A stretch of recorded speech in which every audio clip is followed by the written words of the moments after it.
All right, so let's talk about the second part of 622. Yesterday, we finished up looking at a couple of properties. Today, we're going to kind of use those properties and get used to the idea of, what they mean.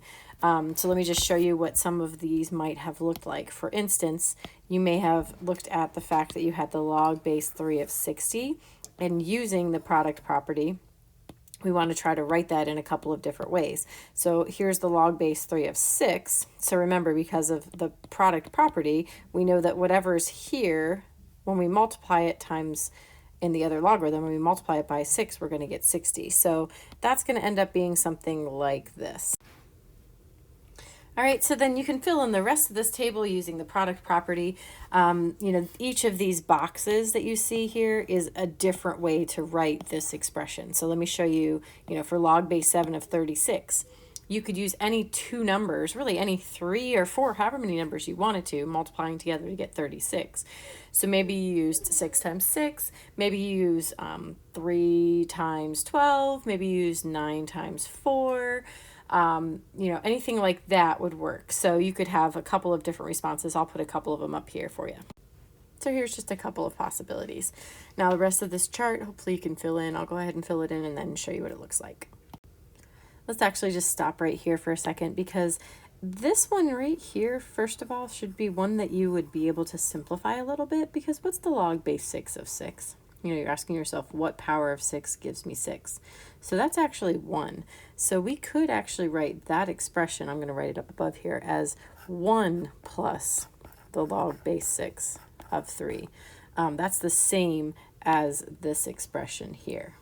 All right, now before we move on, we've got to look at the other half of this table, which is your quotient property. So we're using the same, logarithm to work with in this whole row. Well, now we're doing in the second half of this table, we're talking about the quotient property. And the quotient property, remember, is when you're subtracting two logarithms at the same base, you divide the first number by the second number. So we have to end up with 60. So we ask ourselves, what divided by what would we divide 120 by to get 60? And that's how you'll figure out what goes in this blank. And then same thing here. What would we divide 240 by to get 60? And then that's the logarithm you'll use here.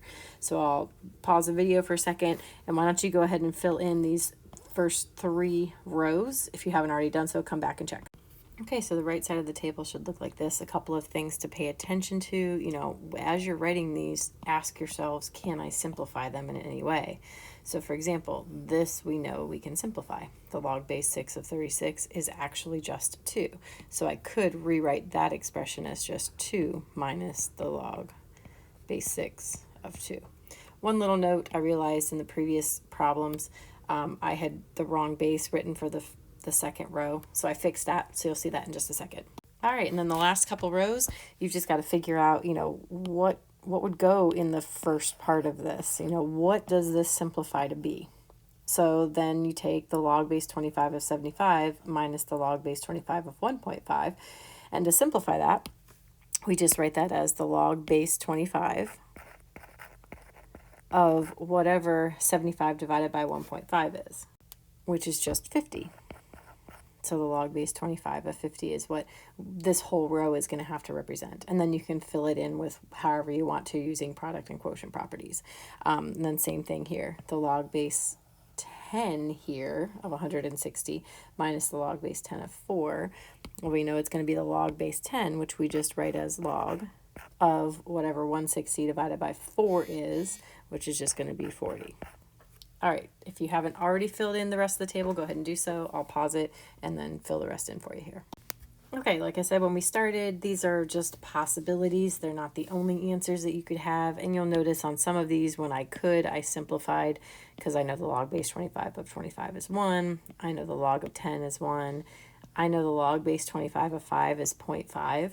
Because 25 raised to the 1/2 power gives me 5. And so anytime I could simplify, I did. But you could have, an infinite number of answers here. These are just some possibilities.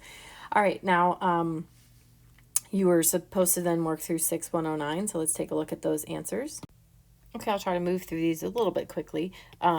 So you should see in the first one, you have 2 logarithms with the same base being added and then one being subtracted. So I just did it in 2 steps. I did these two, created a multiplication, and then I did what was left and created a division. And you can simplify that a little bit if you'd like. The part B, different bases. One has a base of 2, one has a base of 3, so you cannot combine them. Part C, first take care of any exponents or multipliers in front of the logarithms. Remember, that can be used. You can use the power property then to write that as an exponent, and then you have two logarithms with the same base being added together. So you could multiply those to get one logarithm. Same kind of principle here. Take care of your exponents in disguise first. So you'll see I wrote that as took it as a multiplier and made it an exponent, from a multiplier to an exponent, and then you're adding these together. So you multiply what's inside. So you might have written it one of two ways, depending on how you prefer to use that fractional exponent. I rearranged these a little bit because I tend to like to do my addition when I'm talking about logarithms first and leave any subtraction for the end. And you can do that as long as you make sure you're only subtracting log of 3 here at the end. So I just put all the addition first and then my subtraction. And then I took care of that multiplier in front of my logarithm and made it my exponent. And then I just combined all three of my multiplying together because I'm adding all three logarithms. They all have the same base. Therefore, I can condense them into a single logarithm as a multiplication. And I still have that minus log 3. So then that just becomes a division, and I get a single logarithm. And then finally, this one was a little bit tricky. If you think of this as 23 times 1, and remember that this is a log base 10. So the logarithm base 10 of 10 is going to be 1. Same thing as like log base 4 of 4, log base 5 of 5, and so on. So I can rewrite 1 as the log of 10. And now I can go ahead and take that multiplier, make it an exponent, and combine my two logarithms with the multiplication.